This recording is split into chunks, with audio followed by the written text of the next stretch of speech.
زکوٰۃ کس کو ادا کریں؟ آج کل اکثر لوگوں کے پاس 50,000 مالیت ہوتی ہے لیکن ان کے ہاں غربت ہوتی ہے،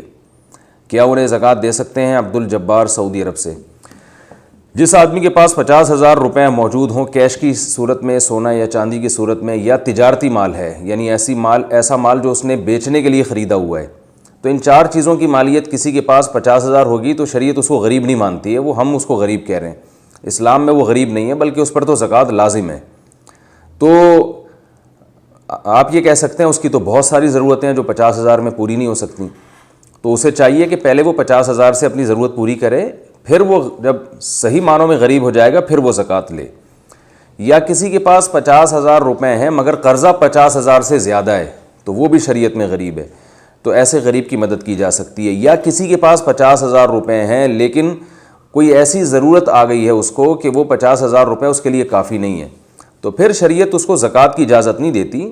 بلکہ شریعت یہ کہتی ہے پہلے وہ اپنی ضرورت میں وہ پیسے خرچ کرے گا، اس کے بعد جب وہ پیسے مالیت سے کم ہو جائیں گے پھر آپ اس کو زکوٰۃ دیں۔ یہ ہمارے ہاں ایک عجیب حماقت چل رہی ہے، لوگوں نے گولڈ رکھا ہوا ہے اور زکوٰۃ مانگتے ہیں، اور جب ان سے کہا جائے کہ بھئی آپ کے پاس تو گولڈ ہے تو وہ کہتے ہیں وہ آڑے وقت کے لیے رکھا ہوا ہے ہم نے، تو بھئی آڑا وقت آ گیا نا، اب آپ کو ایک ضرورت پڑ گئی ہے، تو اسلام پہلے کہتا ہے کہ پہلے اپنا مال خرچ کرو، پھر جب ضرورت پہ اپنا مال خرچ کرنے کے لیے آپ کے پاس پیسے نہیں ہیں پھر آپ زکوٰۃ لے سکتے ہیں۔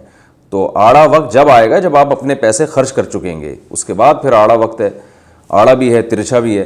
پھر جو ہے ایسے لوگوں پہ زکوٰۃ دی جائے۔ لیکن اپنے پاس جب تک آپ کے پاس کوئی ایسی پراپرٹی ہے جو استعمال میں نہیں ہے،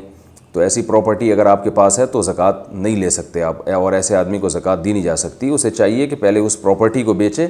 اپنی ضرورت میں لے کر آئے، اسے استعمال کرے، پھر جب نصاب سے کم چلا جائے گا وہ آدمی تو پھر اس کو زکوٰۃ دی جا سکتی ہے۔